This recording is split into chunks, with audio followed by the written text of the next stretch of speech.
Let me turn on the light real quick. See how this looks. Boom, we're lit. We are lit. It is super lit. And I think we're live now. Not now. All right, cool. So we're live? Yeah, let me move this over. What's up, fam? All right, we got some people in here. What's up, Nathaniel? What's up, Dwayne King? The All of Us Plan. All right, we're coming on in here, guys. What's up, everybody? So we're coming in hot. We're coming in hot. So I'm here with my buddy James Boozes, also known as Coach Boozes. He is her. He's coach. What team do you coach? Now Lake Howell High School. Lake Howell. I know you're with Winter Park for a while. I was with Winter Park for 2 years. Missed them. Actually, if you didn't know this, Winter Park, their offensive coordinator is a former UCF football player, Stephen Moffitt. Oh, yeah? He's actually a good friend of mine. And, that was a fun experience. I've heard named Sean Moffitt. Is there a that name sounds familiar, too. Why does that name sound familiar? Was he our kicker? I think UCF had a kicker with the last name Moffitt for a hot second, too. Wasn't he like an asshole? I don't know. Possibly. I mean, I'll tell you, my Moffitt is an asshole. So. Yeah. There's a possibility. My brother got almost got in a fight with a kicker his freshman year, like in the pub bathroom or something like that. I think it was that Moffitt guy. Probably that straight up like old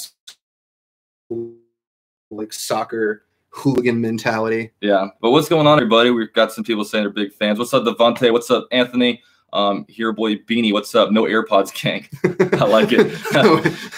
I like it. All right, so yeah, we're just gonna talk about some Jaguars and see where it goes, man. I mean, so I guess the big signing, I haven't really talked to you about it, but the Jaguars obviously inked Nick Foles to like a 4-year, 88 or something like that $1 million deal. How do you feel about it? Well, I like the contract. I don't think the contract's that bad. I've seen some debate online about the numbers and whether it was a good signing for us, but I think that the fact that we're not really going to owe him anything again after year 2. Like I would say this, you can say whatever you want about David Caldwell. John Idzik in the front office is the best signing in Jaguars history. He writes these phenomenal contracts that get us at a dead money after a couple years. So, I love Coughlin and what he did for us, and I hope he obviously does some great things for us as our senior vice president of operations. But he got us into cap trouble. Yeah, I remember watching the team when I was a kid just being dismantled. We have to let go Keenan McCardell, Leon Searcy, and all these great players because of cap stuff. So John Idzik being able to like structure contracts the way he does, and it doesn't really hurt our bottom line is phenomenal. But and John Idzik, one thing that he has valuable is the Shad Khan's pocketbooks. They're able to front load a lot of money and sign like a lot of guaranteed upfront money as signing bonuses, and that helps them get cap relief later on. Like. There's teams out there that aren't as fortunate. Like the Raiders don't have much money. The Panthers kind of had an issue because they didn't even have really an owner. Yep. So they're kind of having trouble like actually finding the funds. But my thing about Nick Foles' contract is, I know a lot of people are like, oh, we gave him too much money. No. Like I don't mind the contract or anything. Mm-hmm. One thing that the only thing that I do mind though is that I think we might have outbidded our own selves. You know what I mean? Like I agree. Like because they're saying they give him the contract, being like, okay, Nick Foles deserves this contract. He deserves what the market paid. He didn't win us a Super Bowl. He won the Eagles a Super Bowl. You know what I'm saying? Like he deserves what the market's given to him. And hey, if he wins as a Super Bowl, give him $100 million. I don't give a shit. No, and I agree with that wholeheartedly. I think that with Jacksonville, I think there was almost like a false market. Like the media stirred this whole thing about all these teams are going to be into Nick Foles, and really it was just us. And that showed it when he signed with us almost immediately. He didn't really visit with anybody else. I think that having that DiFilippo, connection helped out a lot. And I know a lot of people pointed to that as the reason why we're going to get Nick Foles. And I'm happy with the signing. He's a good quarterback. He's not a great quarterback. I will, as much as it pains me to say, and I do love me some Bortles, and I always will for the rest of his career, and I will support him. He is a better quarterback than Bortles. From top to bottom, he has better mechanics. He makes better decisions. He's won more clutch games. I think there is that factor. The biggest fear for me when I was going into it, everyone was talking about Bortles, and I wasn't sure personally if I wanted to pursue him. I kind of want to get younger and try to want to make sure that we were going after somebody in the draft, and I hope we still do that. But I was kind of worried about what happened post-Eagles. He has that phenomenal year, his first run with the Eagles, and then he goes to St. Louis and does absolutely nothing and is garbage over there. Now, that could be because Jeff Fisher was his, they got the Jeff head Fisher coach, factor. And the Jeff Fisher factor, I think, is huge for quarterbacks. But, he really didn't do anything between the two Eagle stints. Like, he was just great on the Eagles. So It's hard to point to a system because obviously Chip Kelly was his quarterback, and then you get to Peterson. So I mean, two different head coaches. But with that said, you know, and it'll be interesting because I don't know, like maybe there was a market for him, but you got to think because they might have, because there were a couple teams that made some transactions. The Broncos went out and traded for Flacco. Yep. The Redskins went out and traded for Keenum. Now, did they do those transactions because they said, okay, you know, Nick Foles is expected to make $50 million guaranteed, over $80 million. Like, okay, we need to just go ahead and do this because those guys actually traded like draft capital. At least that's one thing. Good thing about it is like we didn't have to give up draft picks because I hate trading draft picks. I really do too. Because like, especially with like, because man, if you can hit on your draft picks, I'm always saying this, man, if you can hit on your draft picks, you got cheap labor for, you know, a good amount of time. Exactly. And like, you don't have, you know, because we are like if you look at our defensive line right now, you know, Calais Campbell's got a bunch of money. Marcel Darius has got a bunch of money. Even like Avery Jones. And like you look at it and, you know, Yannick Ngakoue is about to get a ton of money. And then, you know, it wouldn't be as bad. But like, you know, if guys like Dwan Smoot were playing up to par, then, you know, we wouldn't really feel the need for maybe Calais Campbell after this year. Yeah. You know, we'll see how Taven Bryan does because if he does well, we might, you know, not necessarily have to keep like Marcel Darius after next year. But man, like, We've got to be able to hit on these positions that we're grabbing. We absolutely need to. And I think that's I mean, the draft is the way to build. It's look at the best franchises in the NFL, and they hit on their draft picks at least 80% of the time. You know, you're not going to get an every pick, obviously, but you also can't fudge a top 10 pick every year for nearly a decade. Yeah. That's, I think, one of the biggest things that's destroyed us is the fact that we have not hit on our big picks. We've been great in the third round. I mean, I love Linder. We were great. We had great. You know, we had those 2 second-round picks between Allen Robinson was a great and one. Marquise Lee, yeah. Marquise Lee will, you know, hopefully he does something in the future. But despite Linder being hurt, he's a great, you know, midday pick. And Telvin Smith was the great 4th rounder. Or was he a 5th rounder? I don't remember. Which one? Telvin was a 5th rounder. 5th rounder. So I mean, you know, we've hit pretty decent in the late rounds, but we need to do something day one. Like that's going to be the big one. I mean, we'll see. I mean, obviously, you know, Jalen Ramsey it might be the franchise cornerstone for hopefully the next. But the thing about Jalen Ramsey is you, me, everyone, anybody could have picked him. So so it's like, you know, with that kind of pick, it's like, okay, you know, we did a great job, but you know, it's not like you're in the draft and you know you're trying to choose between like Peyton Manning and Ryan Leaf, and then like you know both of them are such a debate, and you want it with Peyton, you know, the other one. Yeah. You know what I mean? There was no debate there. Yeah, Jalen Ramsey was going to be the best cornerback that you could have possibly taken in the last 10 years, no matter who you were. And I'm never going to give Caldwell the you know, if Luke Jokel would have hit, then I mean, that's one thing, and because it was between him and Fisher. Yeah, and then Fisher's still in the league. Exactly. I don't know. Jokel's been sitting on his ass. Like he had a year or two at Seattle. I haven't seen him since. He hasn't been in the league since. It's just amazing how like you look at the NFL, for example. You know, 5 out of the 11 players on an offense are offensive linemen. Mm-hmm. You know what I'm saying? And like literally of all the offensive linemen in the league, like he can't find a job. It's just crazy. And Asmel Trejo, appreciate the $1.99 donation. He says Ramsey heading to the Texans and won't resign. Dude, I've got Texans fans all over my videos and stuff, and shout out to them. Appreciate them. They all are so certain they're going to be getting Jalen Ramsey.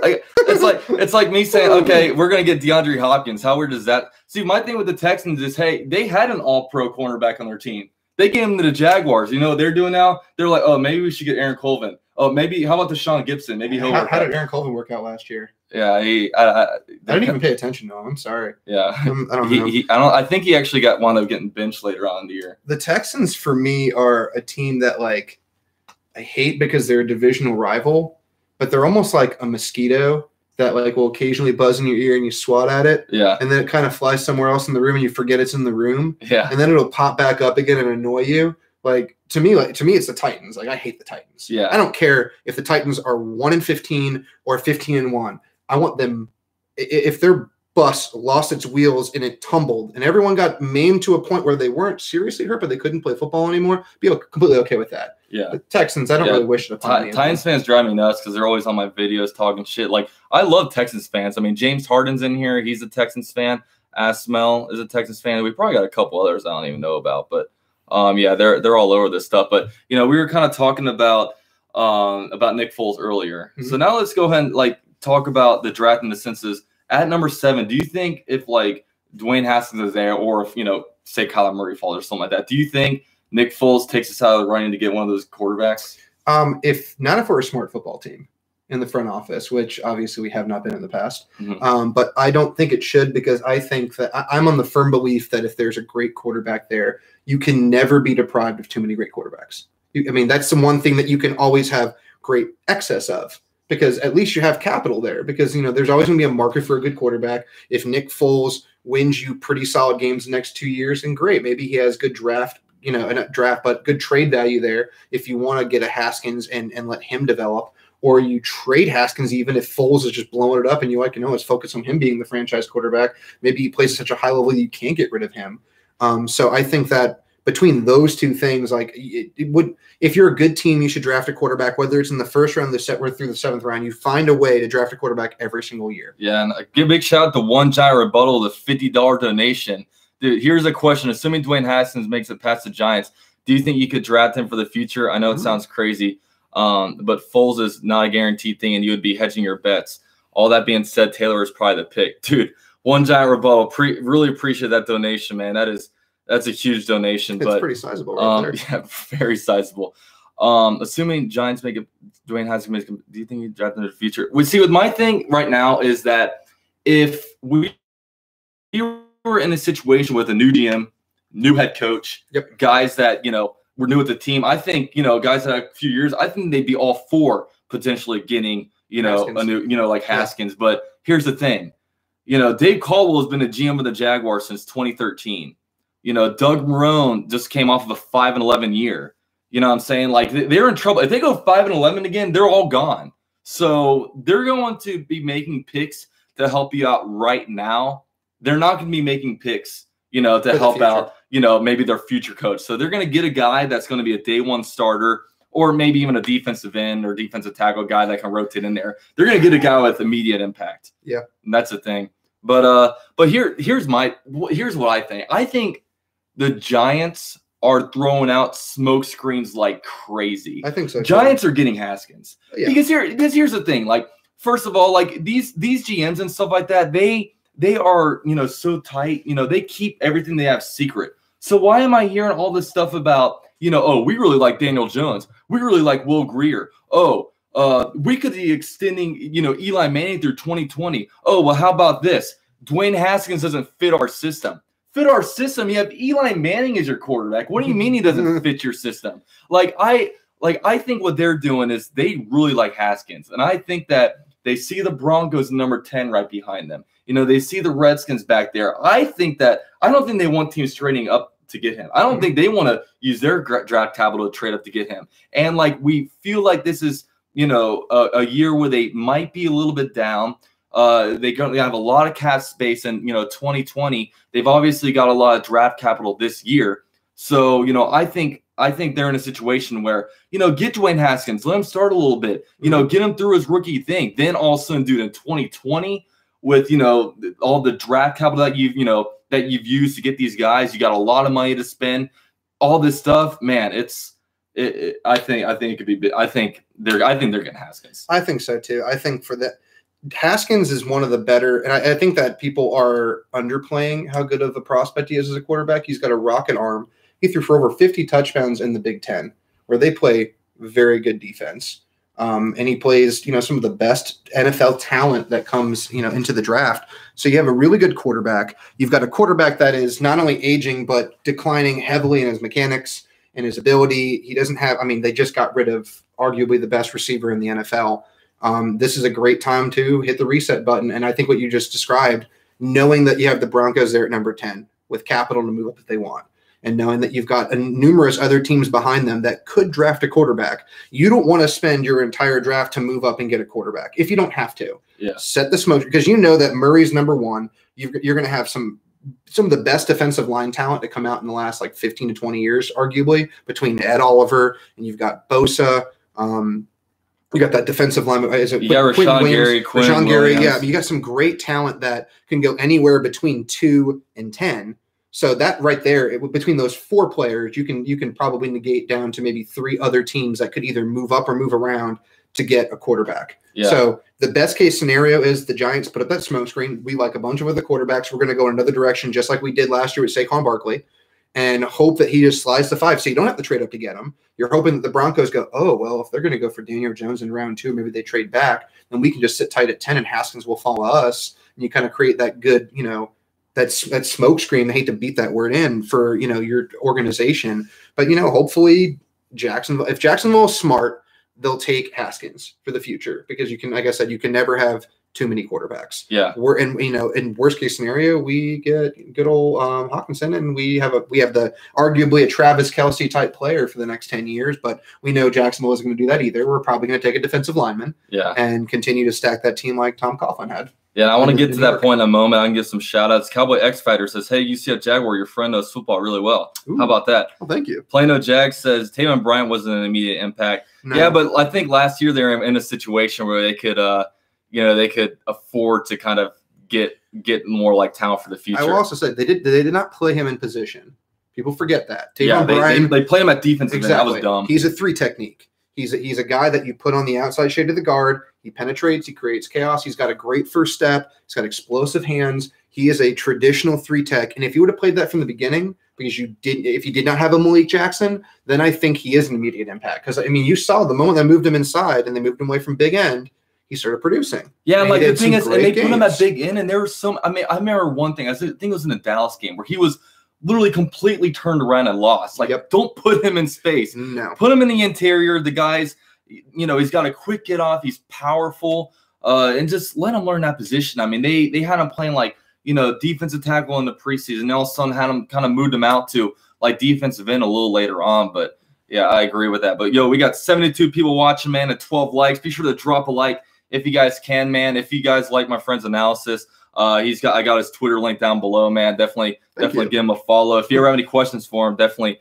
at him and they'll definitely answer. But absolutely. But I do want to talk about number 7 in the draft because if we're gonna, because here's my thing. Like I Eagles fans, whenever I say one bad thing about Nick Foles, they all jump on me acting like he's gonna be the next coming of Christ. So if I'm gonna let him do his thing right now and just not invest my first round pick in that. I'll just say that. So now, with that said, I think I really want to go Hawkinson. A big reason why I want to go Hawkinson is because, first of all, we are in need of a tight end. And this is a tight end that not only is he great in the pass game, but, man, I've never had so much fun watching a guy block. I mean, he takes defensive ends and linebackers and blocks them like 10, 15 yards of the field. And with the Jaguars, like we were talking about earlier, their draft history, they miss on all kinds of first-round picks. I think of all the picks, whether it be him, Jawan Taylor, DK Metcalf, he's by far the safest. And I think that's guaranteed production, Like when I look at, like, Jawan Taylor, when I see him, he's all right. But in my opinion, like, he's not great. Like, I think if I'm going to draft him at, like, right tackle, I don't want to just have a guy that's a solid starter. If I'm going to draft someone number 7, I want them to be incredible. And I don't know about that in Jawan Taylor. It's because I'm a fat boy fanboy. I coach offensive line at the high school level, and I played offensive line my entire career. And I watch a lot of awesome offensive line film. Jawan Taylor does not leap out to me as an elite offensive tackle prospect. And if Jawan Taylor sees this and wants to give me the finger, I apologize. It's just what the film shows. He's got slow, sloppy feet. He doesn't make good contact with his hands, and sometimes he overextends himself. And if you get a good, quick end that can get around the edge, he's done. He's beat. So, we kind of had that with Jeremy Parnell for years, and I think getting a younger Parnell doesn't really help us in that regard. I think that we can wait and get a solid right tackle, and we might have one on our team with Will Richardson. He was a good prospect coming out of North Carolina State, and I think he can still be good. It was just unfortunate he got hurt in his rookie year and couldn't play. But I think TJ is the safest draft pick, like you just said, of any position, really. If you think back to the Jaguars' history, we've never had a tight end anywhere close to TJ, ever. Yeah. In the team's history, ever. Yeah, the best tight ends have been like Mercedes Lewis, Kyle Brady, and Mercedes Lewis and Kyle Brady were not pass-catching tight ends. Yeah. They were renowned for being great blockers. So, you get a tight end that's – look at the teams that have great tight – have the true studs in the NFL. Patriots – always in contention. And Gronkowski is one of the best.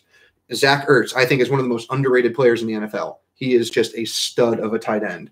Travis Kelce. Love Kelce. I love that man's swag. He is the swaggiest white boy on the face of the earth by far. I mean, those three are up the top of my head just scream. And all three of those teams in their passing offenses are successful because that's the position that can screw up a safety, can take linebackers completely out of a game. And you have a guy like that will open up everything out for a Marquise Lee and for a D.D. Westbrook and for I don't even know who the hell else is on our outside right now. We know we still got Keelan Cole, but whoever we decided. Chris Conley. I mean, I forgot. I remember we got Conley. Yeah, but I mean, between those players, you have a guy that can stretch a safety, because you think if he's going to come out and go on a seam route right on the hash, the safety's staring him down because he knows he's got to deal with his big athletic behind. The linebackers are running behind him. That also opens things up to dump off to the running back. There's so much a studly tight end can do for your offense. Yeah, and not only can they help you in the pass game, but if your tackle play isn't all that great, yep, and they can help with that. I mean, even we had the #1 rushing attack in 2017.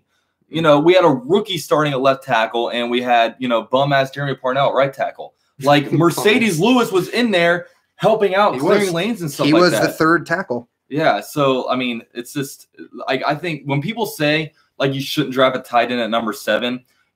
I could go for this argument. Say, hey, we shouldn't draft the tight end at #7 because look, this is such a deep draft. We can get a guy in the second, third round, whatever. That argument I can understand that. But if you're going to tell me that a tight end isn't worth a #7, overall pick, then if the skills there, and I always bring up this argument. I'm sure my channel's tired of hearing it, but when you look at the Chiefs, and I ask people, I've asked this in a live stream, who's more important to the Chiefs, Tyreek Hill or Travis Kelce? Usually the reaction is about half Kelce, half Tyreek Hill, whatever. A wide receiver's worth, #1 wide receiver's worth #7 overall pick. What round was Tyreek Hill drafted in? He was 7th round drafted or something like that. Because he had character concerns. And shout out to Buzz Carfeed, quick 99 donation, man. Appreciate the shout out. But to put into perspective, you can find a 7th round or even an undrafted wide receiver who can stretch the field with speed, or you have a tight end that can take away that over the top safety help, give a person like Hill space to work and get open, and that's what it means. If you're the best at your position, you take them. Yeah. Period. I don't want people arguing about, what's the value at 7 for a tight end? If he's the best tight end in the draft, then I don't want the second best.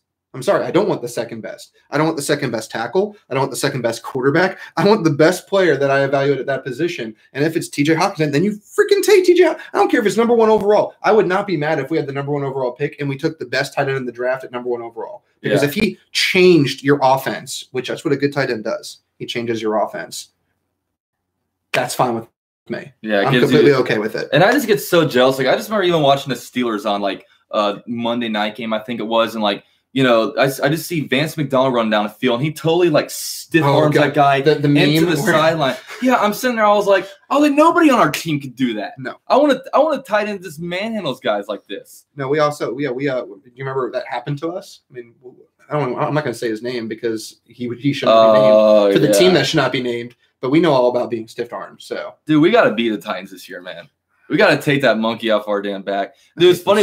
It's funny. One guy was in my comment section. He's like, "Oh, you guys are never going to go anywhere with your daddy, the Titans in your division." I'm like, dude, we got swept by you guys in 2017. We went to the AFC Championship game. Yeah, we've had our struggles with you, and we did get past it. So I hate the Titans. Yeah, so much. We just got to beat them. God, do I hate them? Got to beat them this year. We will take the monkey off our back. I mean, it's funny because we always play really well against the Colts, which is kind of funny. Yeah, it is kind of weird. We've always been like that. I remember growing up watching us always compete with the Colts, and I know there's a lot of Texans fans in here watching, and they've always given us trouble because I remember even the years that we were good, they would go 3-13 or 4-12, and they would kick our ass around like we're nothing. I remember one game they beat us literally 20-0. They just shut us out, and it was I think back in 04, 05 when we went to the wild card round. And I was like, how the hell are we losing to this team with Derek Carr at quarterback? Yeah. Or is it David Carr? Back then it was David Carr and Derek. I still call Derek Carr David Carr. That's right. Why'd you do that? Why do parents do? Listen, if you ever have kids, everyone out there, don't do this crap where you name all the siblings with the same first letter. That's confusing as shit. Yeah, and I don't see do that. And like twins do that a lot too. Like I knew like a Julian and Julius one time. Like why? Yeah, I don't understand it, man. I'm a former teacher. I'm a former teacher 7 years. How much it pisses me off when you have twins in the classroom. Both, and it happened. Andrew and Alexander, 2 A's, and they identical twins. You know how confusing that is. Yeah. At least like have a different letter so I can kind of like start to go. Oh no, James. Okay, you're James and you're Andrew. That's cool. It's not. I can get that. When they both start with an A, that's just being mean. Yeah, that's just mean. Don't be that. Yo, so do you think the Cardinals are going to be drafting Kyler Murray #1? Yes. Yeah, because at first it was like seemed a little bit far fetched. Like, look, they got Rose and everything, but man, like every analyst is basically just being like, pin this guy in. So like, I wonder what the hell is going to happen to Rosen. Like, if he's going to get traded before the draft, or if he's going to be like a draft taker. Would you trade for Rosen? If Arizona calls you up, let's say you're Dave Call. Arizona calls you up and says, "Listen, that 3rd round pick for Rosen right now, you've got 5 seconds. Do it." Give me him. Yeah, I'll take it. I would do it for one of those. I'll take it. Yeah, he was a top 10 draft pick. Yeah, I'll take him. Why not? Because like you can never have enough good quarterbacks, and exactly. Foles have never had a fully healthy year. It's with me the way I approach the Jaguars season and as the quarterback, I'm in like a wait and see mode, man. I just been let down by the Jaguars so often in my life, where I'm just in a situation where it's like, okay, because I went into 2016 with pretty high expectations because we just came off of the draft where we got Jalen Ramsey, Miles Jack, and then also in free agency we go out and get I think Malik Jackson that year. And Tashawn Gibson. We did a lot of stuff, and then we went like 3-13. We sucked. The next year, I was like, we're gonna suck. Blake Bortles was terrible in the preseason. We've got nothing going on for us. And then we go to the AFC title game. Yeah, and then we go out there and just whoop the Texans' ass right before Irma came down on us, and it was interesting. But yeah, we got some people. Denisha says, always lost to the Titans, always smash the Colts. Hey, we got Jet Central in the house. You see Jag sign Alfred Blue? Yeah. Oh, yeah. How do you feel about that? Just what's your initial reaction? I mean, I've read that about 2 hours ago. What's your reaction to that? Got to get somebody in there. I mean, if you look, we have Leonard Fournette, and then our second running back position right now, we have a competition between Rawls, there's Dimitri Flowers, there's Dave Williams, and now we have Alfred Blue. So, they're going to be competing. We definitely still have to get a running back in a draft somewhere in the top 4 rounds. Hopefully maybe like a David Montgomery's there, or maybe in like Darrell Henderson's really nice out of Memphis. We'll see. But yeah, with a guy like him, I mean, the main thing I remember from Alfred Blue is like during the Hard Knocks where Cushing was just fucking with him. Oh yeah. I don't know if you saw that. I did see that. Blue's like, what's up with this guy, man? Because he was just like fucking with him so hard. It was hilarious. I did actually just see. I looked it up, and it looks like. I mean, Alfred Blue's only 27. Yeah. I knew he's been playing for a while. I mean, I remember him because he occasionally just come in for games when was it Morris? Who was their starting running back that was ahead of Blue for a couple years? Oh, Arian Foster. Is it Foster? Yes. Yeah. Well, Foster, they had Arian Foster. Yeah, Alfred Morris played for the Redskins. But when Foster was their starter and Blue would come in to relieve, there was a couple games where he had some solid games. He came out with 100, 200 yards against us, and he's a decent running back. I didn't realize he played for LSU. Oh yeah, he's kind of a cool connection. Leonard Fournette actually took his job when he took his starting spot when he came in. See, that's a nice little connection right there. Yeah. So I would. They have a lot of LSU in that room because the running backs coach actually played running back at LSU. LSU has some good players, man. I mean, they pump out talent. There's a reason, and this is going to be off topic from Jacksonville, but I got into so many arguments with LSU people talking about the Fiesta Bowl against UCF, and we had we had 2 wide receivers playing cornerback and blah blah blah blah. Which, first off, no, that never happened. The kids that were wide receivers were moved from quarterback to wide receiver and then back to cornerback. But also just the fact that you're just so deep with talent at a school like that. Yeah. Every kid that you have is a freaking 4-star recruit. That's insane. Yeah, that's just not fair. Shout out to Texans with a $5 donation. What's up, UCF? It's only a matter of time before all our Texans players become Jaguars players, and all our Jaguar players become Texans players. I mean, yeah, I'm about facts. to say we were just talking about that. Yeah, I mean, that's true. you know, we just got Alfred Blue from you guys. We obviously got AJ Boyd a couple years back. They're over here. They're getting our defensive backs. Hey, why don't you guys bring over Hopkins? We'll take him.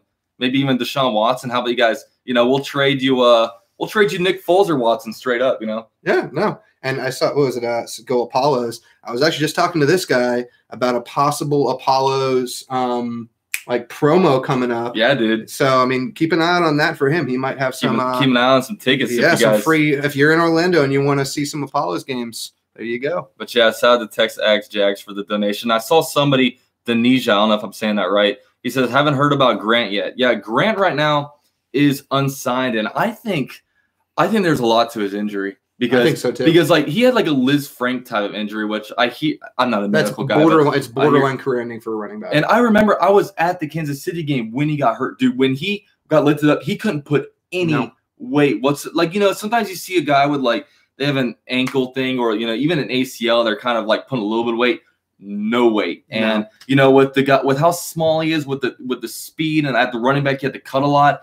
There's a real chance his career is like really in jeopardy. Absolutely. I mean, for offensive linemen, it's your knees and shoulders. For running back, it's your feet. It's your feet and knees. I mean, knees today aren't the same as they used to be because it seems like a lot of players can tear an ACL and come back from that. I remember when you tore your ACL, you were done. Dude, Adrian Peterson came back from ACL within a year and ran for 2,000 yards. So your ACL isn't as important these days because I think the surgery has gotten so good. Anything that happens to your feet, especially the skill position, you're done. Yeah, there's nothing you can do because you just can't play the same again, and you need to be able to make those cuts. So I think you're right. I think he could possibly be done for his career, which is very unfortunate because he's a great player. Hey, David Bryan with the $5 donation with the 7th pick in the 2019 NFL Draft, the Jacksonville Jaguars select UCF Jag. Oh man, I would boo that pick.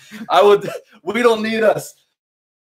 We don't need me. I wouldn't do good, but maybe I can get a senior scout position. Maybe I can maybe some media stuff. Did you know that Greg Jones was one of our scouts? Yeah, I did not know that. Yeah, because I've gone to practices and I see him walk by. That's amazing. That dude he still looks like a freaking monster. I saw that picture of him just standing like looking at that. I was just like, holy dude, David Grower. Like he's gonna beat me up and take my lunch money. David Grower tells stories, and he's just he's the kind of guy that he just naturally has a big body. Like, he'll just go in there and like do the shittiest workouts. So go and like eat McDonald's, but he's just naturally jacked. There's just people like that. He's got that kind of genetics in him. But yeah, it's And I don't want to bring this up just because you said his name, but I have a great David Garrard story. His nickname is Silky Garrard. I remember accidentally bumping into him at a Jags game where I was walking past the Bud Zone, and I look up and I locked eyes with him, and he was just walking straight at me, and my brain wasn't processing that it was David Garrard, but I knew it was David Garrard. And I'm just and it was like he saw it on my face that I realized who he was. And I went like just kind of like this with my hand, and he kind of like smooth as butter, like slips in, shakes my hand, and like kind of like twists it, goes, "That's right, baby," and then walks right on past me. And I was like, "Oh my Jesus!" I felt like Christ Himself came down and like blessed my forehead with Jacksonville greatness. It was wonderful. And so that's my favorite little David Garrard story. That's right, baby. Dude, oh my God. It's funny because one of my buddies, he's able to shout out to him, Greg. He's sometimes he's able to pull in like suite tickets, so I'll go up to the suites with him. And every single time I see somebody like famous up there, I remember one time, it was right after the stadium renovations, and I saw like Mark Lamping and the president. I kind of talked to him a little bit on the elevator. That's pretty sweet. One time, I passed by Dave Caldwell. I gave him a handshake. And then one time we went into an elevator, and then, my friend and his dad kind of led the way. And like in the elevator was like Dante Fowler. And this is like his ACL torn year or whatever. And I'm like, "What's up, Dante?" Like, and I kind of like, was he cool? Yeah, he was cool. I kind of like talked with him a little bit, but it was just like funny getting into an elevator. And there's like awkwardly, there's like massive Dante Fowler chilling there. Yeah, that's crazy. Dude, but crazy. I did want to, because we were kind of talking about running backs earlier. One thing that's interesting is that TJ Yeldon hasn't been signed yet. Yeah.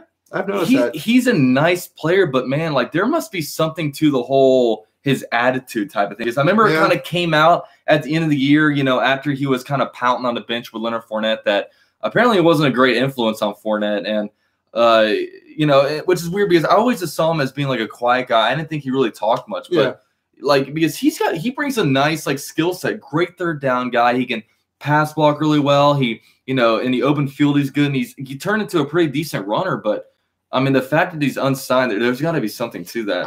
That kind of befuddled me a little bit, too, when I noticed that he still is unsigned, because I kind of expected him to be picked up pretty quickly based on his skill set and what he was able to do in Fournette's absence. And, he gave me some good points in my fantasy team, and he befuddled. That's an SAT word right there. But it was just, I kind of was thrown out a little bit when that happened. I'm not going to lie. Just from the fact that, like, it's been what, 3 weeks since through 3 weeks. I mean, not even a phone call. Like, yeah, I haven't seen one report of him visiting anybody. Yeah. So I mean, there has to be something going on there. I don't know. Well, and the running back position is just, it's not valued highly at all. I mean, you see some of these free agency signings. Obviously, Le'Veon Bell got a decent amount of money. He didn't get, you go out there, you see like a strong safety like Landon Collins get like $100 million or some shit like that. You see CJ Mosley, like a middle linebacker, get this insane like $18-19 million year deal.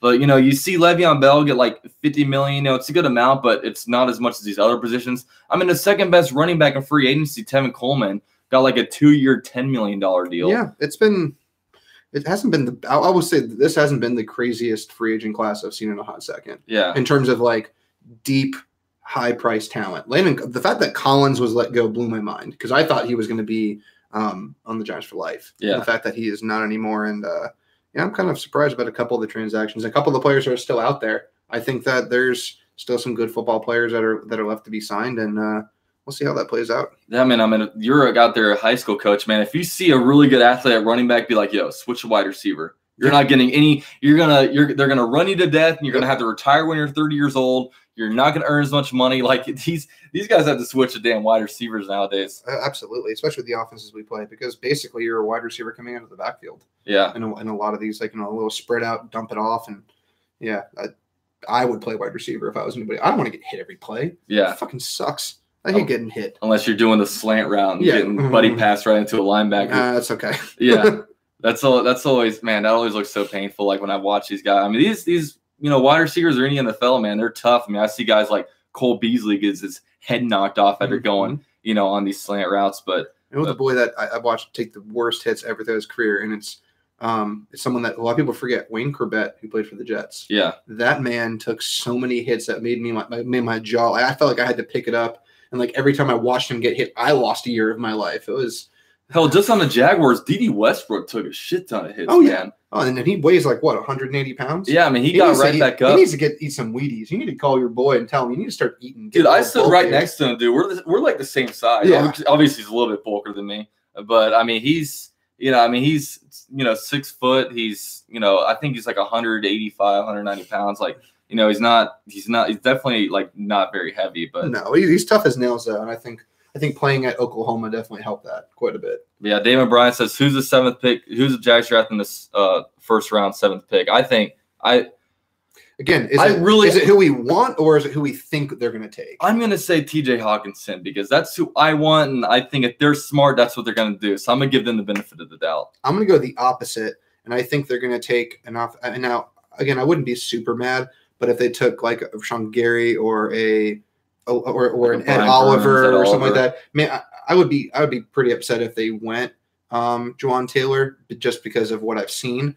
I think that going an offensive line is always in a good direction because I'm an offensive line guy, so I love when we do that. But I think that he's not worth the 7th overall, in my opinion. But we got some people asking, a lot of people asking about DK Metcalf. I saw Plano Jack kind of talking about him. Gray. So why do you say no to Metcalf? Because the offense and now granted, I have heard this argument, which I agree, is that he put the offense was garbage. He didn't have a quarterback throwing it. There was nobody else. But how many times have we seen these stud athletic wide receivers? Just the workout warriors come up, and not just at wide receiver. I mean, one of the other ones that pops in my mind. He was drafted by the Dolphins. He played for Oregon. Dion Jordan. Yeah, Dion Jordan. Workout warrior one of the greatest draft processes I've ever seen in my life, just watching him do the bench and run the 40. What is he? He's not even in the NFL Dude, anymore. none of them do anything. I mean, Sean Oakman, everyone was in love with him. John Ross, the guy that ran this super fast 40. I want to see he's production. nowhere to be seen. I want to see production. He wasn't even the most productive wide receiver on the Ole Miss. Exactly. The Brown guy was. So no, that's just my opinion of, okay, if you can, I can bench press half decent. Doesn't make me an NFL first round pick. I'm if just because you can run a fast 40 and you can lift heavy weights and you can jump real tall doesn't mean you're going to be a stud at the NFL. You have to be able to run crisp routes. You have to have the ability to separate. And to be honest, I didn't see that in college. I just haven't. I think it's all hype. That's just my opinion. I think he's super hype as a workout warrior. Yeah, Plano Jack says, watch Strong's opinion sports analysis on Metcalf. You'll change your mind about him being a good pick at 7. Yeah, and I saw Brett Coleman kind of put out a thing. I mean, the opinions are mixed, but my thing right now is like, I don't want to get a pick at number 7 and it to bust. Yeah, I just like I want a sure thing. Yeah, I sure thing. I feel like TJ Hawkinson is just such a safe pick, and I mean a lot of people are sleeping on this guy, but I mean we have DJ Chark out there. I mean, granted he didn't do much last year because of like injury and everything, but we also got to realize like our passing game sucked last year. Like Blake Bortles was not good. I mean he was these guys are used to catching wobbly balls, like inaccurate balls. I mean we saw some good stuff out of him in a deep game. I mean he's a big guy. He's also really fast. I mean, he ran really fast at the combine last year. Then, we never know with him. I mean, he could potentially be good. And we got some good potential with, D.D. Westbrook showed that he was pretty good last year. Yeah. You never know Chris Conley, what he can do. But I mean, and we can get a wide receiver in like the second, third round, maybe even, the Paris Campbell could fall or the Keneal Harry or whatever his name is to the second round. But, I think we can find some like wide receivers deep and man, just Metcalf at number 7. It would scare me also because of like injury history. Yeah. I'll also put this out there. I feel like it's our responsibility as an organization, and I think anybody else after, if we did not choose Hawkinson and New England with their draft capital went up and took Hawkinson to replace Gronkowski, I will find every one person who's saying not to take Hawkinson, and I will find you and I will beat you with something soft and fluffy.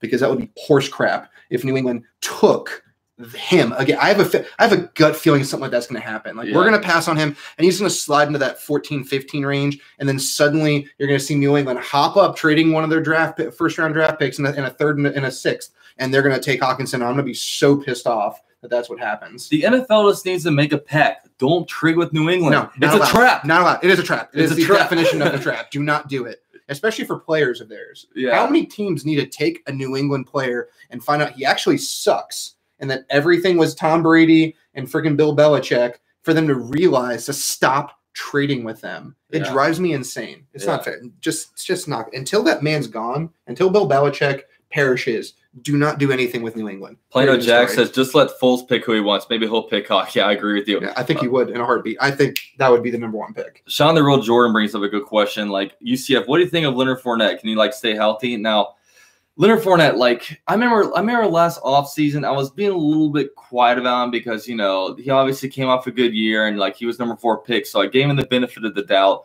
But I mean, I was seeing him on Instagram doing stupid shit, like throwing like $100 bills out, and like they, ghetto of New Orleans, just doing all this weird stuff, and just lining up his number 7 gold chains of jewelry and just laying his money out. This offseason, completely different. I'm seeing him posting like workout videos, like all these like quotes about, oh, you turn your back on me. We'll see what happened. And I was one person. I mean, I openly talk shit about Fournette all over my channel. And I hope that he sees his videos and said, look, that's one guy I'm proving wrong because, look, prove me wrong. Like, show me that he can be something. Just because, I mean, Leonard Fournette, if he gets his head in the game and if he does all the right things when it comes to working out, stretching, like getting his, rehab treatments and all that kind of stuff, I think he can be incredible. And, like, I was somebody that I really wanted to get Frank Gore because he's cheap and it puts a Hall of Fame running back in the room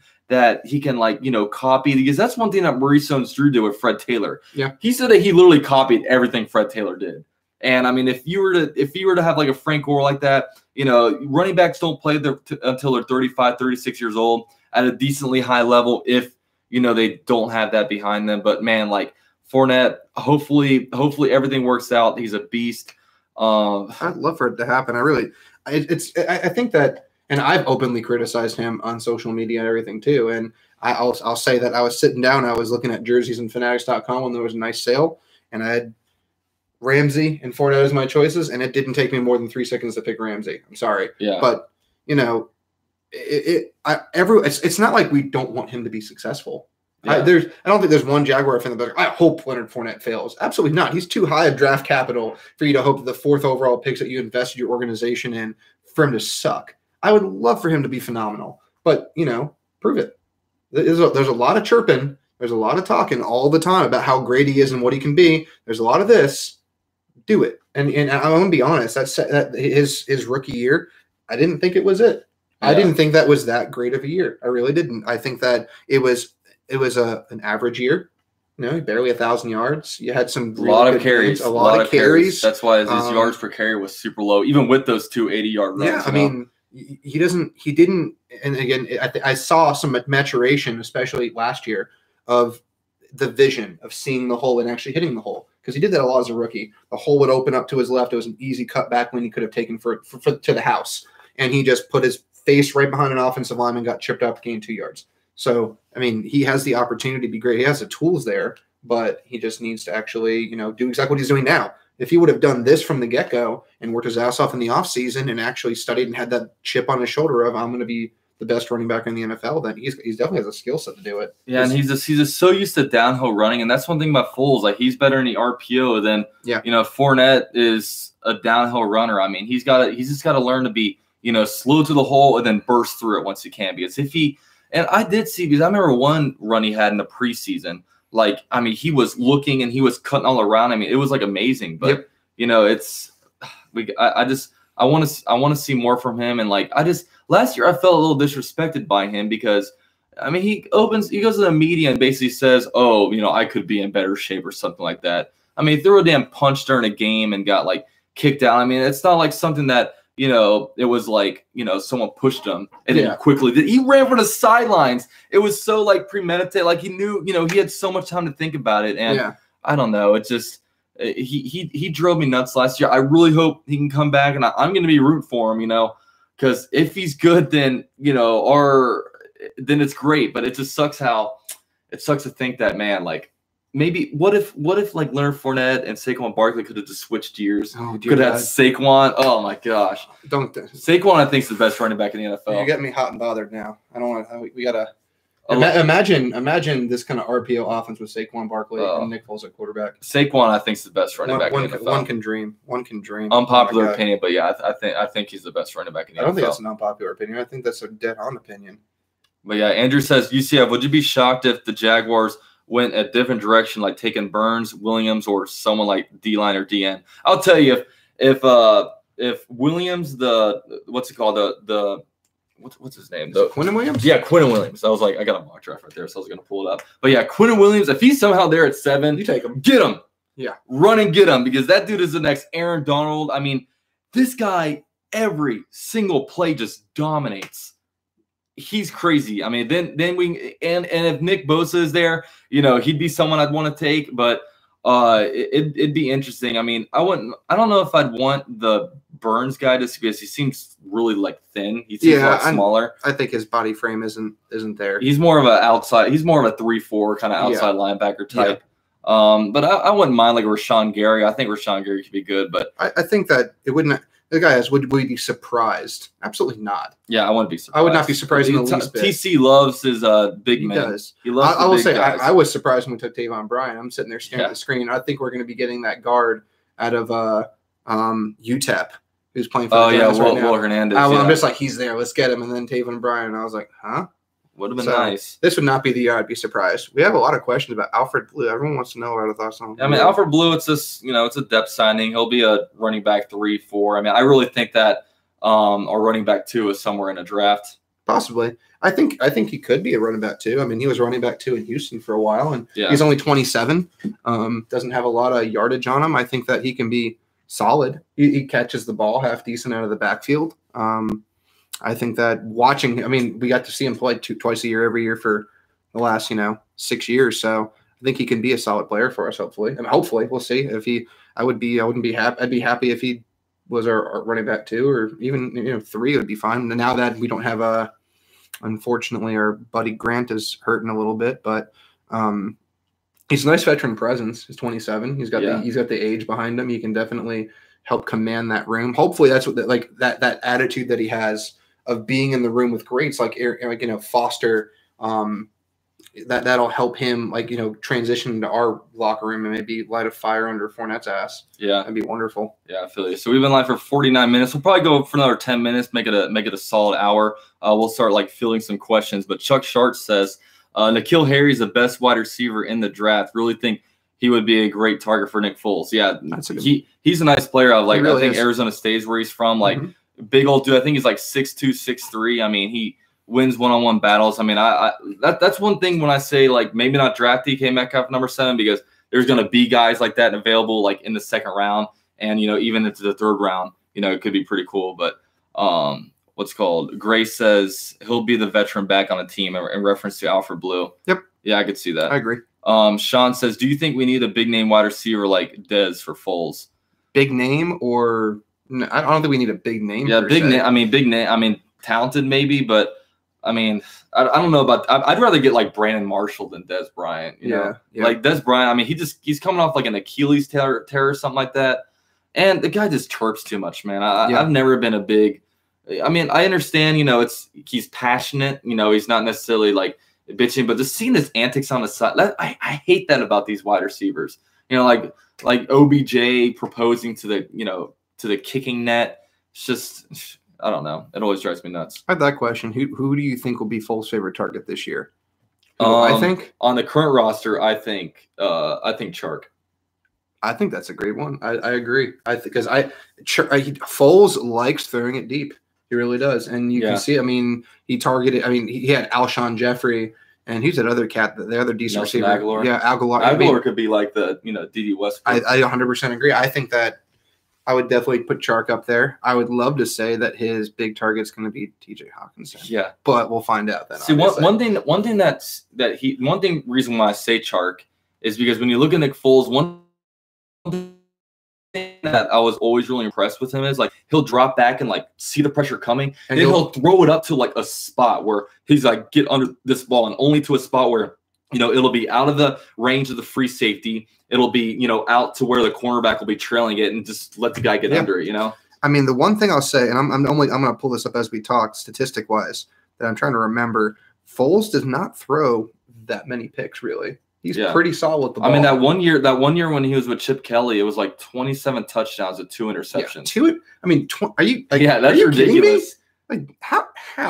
How do you throw that few interceptions? That was an amazing statistic, and that's what made me go oh wow, this kid could be a great quarterback. And then obviously, Jeff Fisher had to ruin him and ruin my thought on him. But yeah, his career 33 interceptions, his entire career. That's pretty solid. How many touchdowns? 68 to 33. The most interceptions he's ever thrown in his entire career is 10. Yeah, and that was when he was with the Rams back. Yep, but I mean, and again, I love my boy Blake. The fewest interceptions I think Blake ever threw in his career was 13. Yeah. So put that into perspective. Yeah. He doesn't turn the ball over. Yeah. So Cray says I low key wanted to sign Blaine Gabbert as a backup. Well, that's you alone, my friend. Don't you ever say that again. Chuck asked if I plan on getting a Nick Foles jersey. I don't know. Here's my thing about jerseys. First of all, they're really expensive, which kind of drives me out. So, I mean, this is a $30 China jersey. Second of all, with jerseys, I always feel I never know where to wear them. When am I going to throw it on and go shop at Publix? It's it's $150 to do something like that.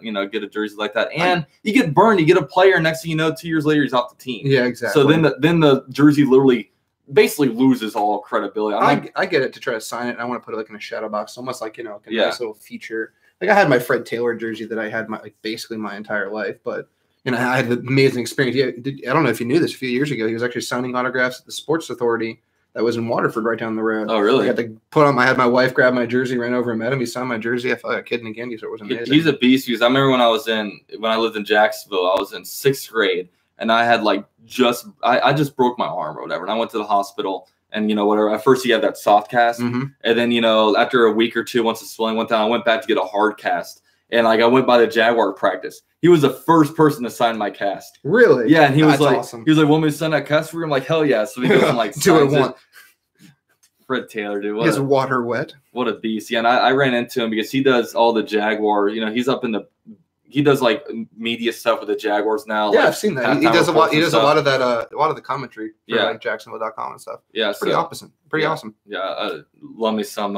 And one guy I also like is because you see him on a lot of the AAF broadcasts is MJD. Yep, dude. MJD always talks about the Jaguars, man. He always finds ways to slip the Jaguar homer. He reminds you of Ray Lewis with the Ravens. How he's just super biased, and everyone's like, all right, whatever.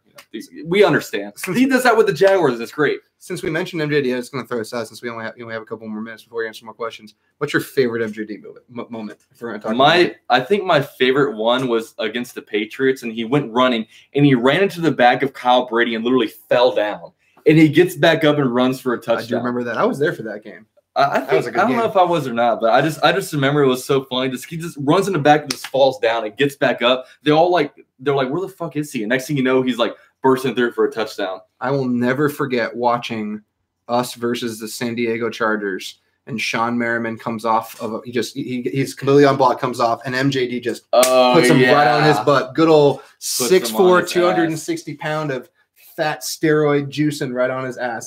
That's one of my favorite football moments, period. Because he just hopped right up, and that was a touchdown. Freaking Garrard had a nice little loft. Yeah, the Mercedes. Yeah, that was a beautiful play. Dude, if you haven't seen that, watch that. Go to YouTube and look up Sean Merriman MJD, and you'll never forget it. If you've never seen it. Apparently, Sean Merriman is still super salty about that. I know he is. Actually, he doesn't. They even asked him on broadcast about that on NFL Network, and he lost his mind 2 years ago. He was so you can see it in his face. Yeah, he wanted to fight him. It was great. Jason Taylor is the same way with Tony Baselli because Tony Baselli dominated him one game. Was literally come on over. Can you imagine being a left tackle and just being like the best defense in the league? Come get some more, dude. That's got to be so badass. It's demoralizing when you know that there's nothing you can do because this guy's still going to whoop your ass. Yeah. There's nothing you can do.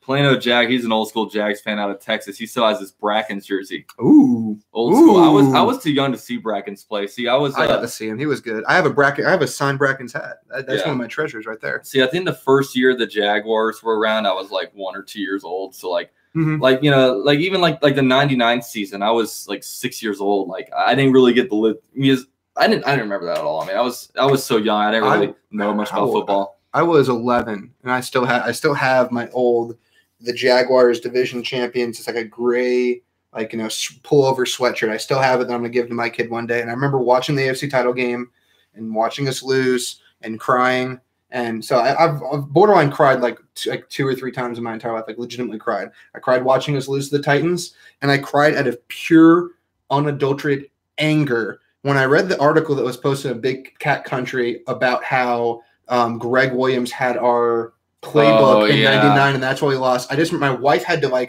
rip the monitor away from me because I was going to destroy our computer. Because I just remember getting so angry in that because it just jolted back that nostalgic, sad memory of this a-hole ruined my childhood. How dare he? Yeah, Greg Williams. Because we were 14-2 that year. Those 2 losses were to the Titans. We wound up losing the Titans in the AFC Championship game. I hate the Titans so much. Bastards. I really hate the Titans. That's goddamn bad. Dude, I saw something where DeAndre Hopkins posted up an old school picture of him in an Oilers uniform. They're yo, should we rep this? And there was this big controversy. It was dude, the Oilers are the Titans now.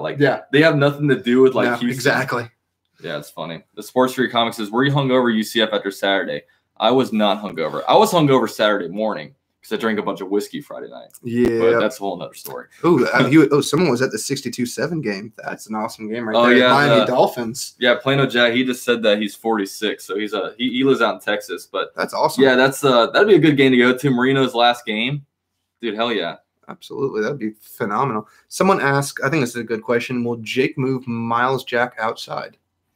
If Jake Ryan starts in the middle and Miles Jack somehow moves the will linebacker, we got to do something with Talon Smith. Because I think that's the problem is I don't consider Jack to be a strong side linebacker, and especially since we don't really use a strong side linebacker. Now you're making the decision of do you keep Talon Smith out there or do you take him off the field? Yeah, but here's the thing, because like the way I see it is, Miles Jack's coming up on a contract year. Yep. So, and I don't see you paying 2 linebackers a lot of money. Telvin Smith has a lot of money, and then Miles Jack's probably going to get a lot of money. So, I can see us asking Telvin if he'll renegotiate his deal. Yeah. I mean, he has all that guaranteed money up front. I can see him lowering his cap number. I mean, that's a beautiful thing. I'm hoping. I heard stories. I haven't seen any reports yet about how what's his face? Our nose tackle we got from Buffalo traded for him. Oh, Marcel Darius. Yeah, he just took a. Did he take a pay cut officially? Yeah, he took one about a month ago. Like okay, I did read that. Open. Yeah, which I think is. I mean, he likes Jackson. Yeah, and I know Calais did the same thing. So, or at least there was word that he was going to. I don't know if he's officially. I don't know if Calais has officially taken one yet. I know he said he would. Yeah, but I mean, like little things like that. I think that we have a lot of really good guys that are willing to do stuff like that. And those things can literally happen at any time. Like, Marcel Darius did one about a month back. Mm-hmm. Like Telvin Smith did one in the middle of I think it was either Brandon Linder or Telvin Smith, but they took a pay cut right in the middle of the season. Like I think it was Brandon Linder because he signed the contract before Telvin. Yeah, because they basically they sign it and it helps them out because they sign it and they get a bunch of money up front. Yeah, and it lowers their cap money later on. So if you tell me to sign this piece of paper and we'll give you $6 million. Okay, that's fine. We can do that. Sign it. We're good. But yeah, we're going on an hour, so we'll go ahead and give some last minute shout outs before we sign out. Shout out to Andrew Jackson, Andrew Ryan, Dane Jod, Jax, Teal Warrior, what is up? Plano Jag, of course, been here the whole time. Chris Bowman, Gray Flint, PHT Shadows, Westfall Says, Teal City Sports, Rob Vincent, T Murphy, Buzz Carr Feed. He gave me a $1 donation, so that was sick. But yeah, guys, appreciate everyone for joining. Jordan LeBranch, what's going on to you? But yeah, man, appreciate you for joining on today. No, of course, man. I live 3 minutes next to this guy, so we need to do this a lot more often. Oh yeah, and if you guys want to, man, his Twitter's right down below, so definitely give him a follow. At him with all your Jags questions. I'm sure he'd love to answer. Oh, I love talking football. Just football in general. I love just talking football. So hell yeah, it's always a good time. Thank you for having me, man. Again, oh, yeah, appreciate of course, it. Man. Thank you. Yeah, man. Everyone, before you leave, drop that like, and we'll hopefully see you guys soon.